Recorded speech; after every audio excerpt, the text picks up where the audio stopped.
Bienvenue à Cuisinons avec Maria Tupperware. Aujourd'hui, je vous invite dans la cuisine chez nous, mon laboratoire de cuisine. Je reçois ce soir donc quelque chose que je fais régulièrement, c'est la soupe au minestrone. Mais en effet, je la fais une fois par année, qui va être sous peu, ma grosse quantité, mais pour la cause, pour démontrer notre nouveau chaudron 4,8 litres, je vous montre comment ça se fait à l'intérieur. Alors, un jour, ma soeur Patricia m'a dit: Maria, j'ai fait la soupe minestrone, mais elle ne goûtait pas comme la tienne. Alors, une des choses qu'il faut retenir pour que ça goûte délicieux nos soupes, c'est de faire revenir tous nos légumes à l'avance et ensuite on rajoute le reste comme le bouillon, les épices et tout ça. Quand on fait revenir tout doucement dans une poêle. Exemple, on va commencer avec nos oignons. Pour la soupe minestrone, qu'est-ce que je fais moi? C'est que je coupe les légumes au couteau de chef, mais pour les gens moins à l'aise à ce moment-là avec la mandoline, parce que ça va faire une coupe que vous allez pouvoir vous servir une cuillère de soupe minestrone où il y a des morceaux. C'est pas quelque chose que je veux avoir en purée dans ma bouche, sinon je vais faire une crème de légumes à ce moment-là. J'ai mis mes oignons. C'est toujours la première chose que je vais faire revenir, avec toujours le sel. Et vous allez me voir rajouter un petit peu de sel tout le long de la cuisine, OK? Oignon, check. Poireau, check. Faire revenir au feu vif à l'intérieur pour ramollir et encore une fois à l'aide de notre couvercle. Je veux juste porter votre attention comment le couvercle fait à l'intérieur de mon chaudron qui permet une cuisson à la vapeur. Pour les gens qui entendent ça pour la première fois, le chaudron série chef de Tupperware, c'est un 5 plis. Une première couche ici à l'extérieur de stainless steel brossé, une deuxième couche à l'intérieur que vous ne voyez pas parce que c'est coincé entre deux couches de stainless steel, c'est de l'aluminium parce que c'est un diffuseur de chaleur extraordinaire. Puis l'intérieur est recouvert d'un matériel qui appelle indonésien. Longue histoire courte, ça ne colle pas et ce n'est pas une cuisson Teflon parce que ça me permet de griller de la viande, ça me permet de faire revenir des légumes. Et ensuite, en dessous, on a deux autres plaquettes, une plaque de stainless steel et une plaquette d'aluminium magnétisé qui fait que ce chaudron va sur la plaque à induction, sur le poêle à gaz, sur les plaques en céramique, les serpentins, les poignées sont vides pour jamais qu'on se brûle les mains et ça va naturellement aussi au four ordinaire. Alors ce phénomène ici, c'est ça que ça fait, ça me permet de faire revenir. Donc les oignons, les poireaux, vous allez voir que mon poêle est mis au maximum. J'ai plusieurs légumes, pas nécessaire de mettre tout ça, mais qu'est-ce que je vais vous montrer aujourd'hui?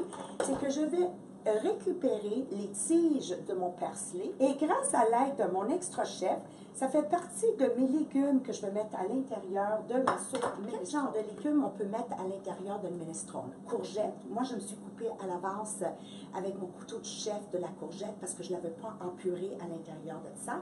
Pour les gens moins habiles, toujours la mandoline Tupperware, 10 sur 10. Haricots verts, j'ai pris une balance d'haricots verts qui me restait dans mon jardin, je les ai coupés en morceaux. Céleri, définitivement du céleri à l'intérieur. Navets, panais, carottes et la bête à cave que souvent les gens ne savent pas quoi faire avec. Moi, j'appelle ça les épinards italiens. Je vais mettre de la bête à cave, mais on va tout faire revenir ça une étape à la fois. Vous allez voir en accéléré comment c'est formidable. Les pommes de terre, pour moi, ça remplace la pâte alimentaire. Alors, je les hache à ce moment-là.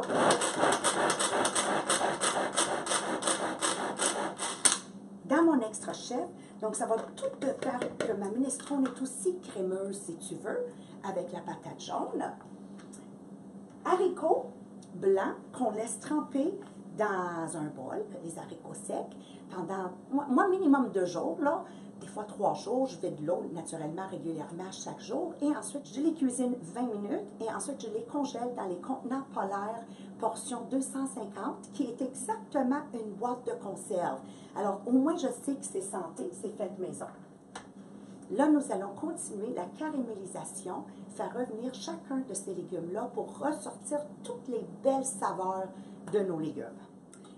Ça prend des morceaux de tomates. Alors, pour aller chercher la meilleure tomate, j'aime beaucoup acheter cette sorte d'espace chez Costco et vous la coupez vous-même en morceaux ou vous l'envoyez dans l'extra chef pour la mettre en morceaux, mais pas trop. Parce que comme vous voyez, regardez, elle est comme chunky. Alors ça quand tu vas manger ta soupe minestrone, ça va être une soupe minestrone chunky et ça prend du bouillon de poulet.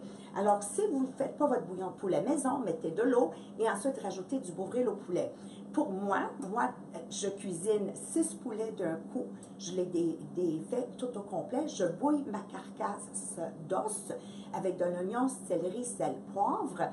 Et le lendemain, durant toute la nuit, donc 8 heures, je bouille ça. Et le lendemain, je la filtre et je la congèle. Donc ça, moi, je vais mettre à l'intérieur de ma minestrone mon bouillon poulet maison.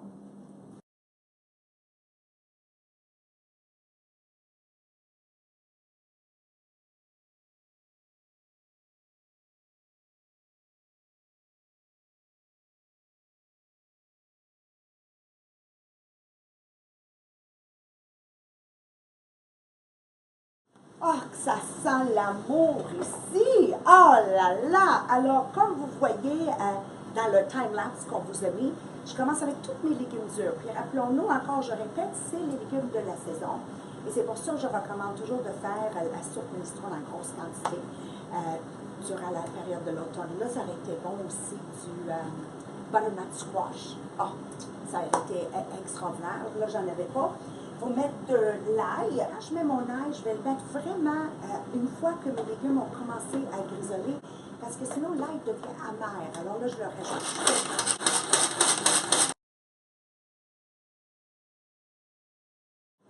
Pommes de terre, check.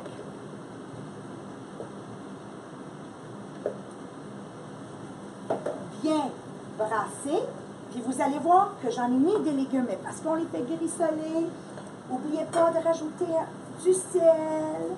Okay? Une soupe minestrone, il faut qu'il y ait du goût, surtout avec la tomate, un peu de sel, délicieux, poivre. C'est vraiment des ingrédients de base. Je me dis toujours, tout le monde a ça dans une maison.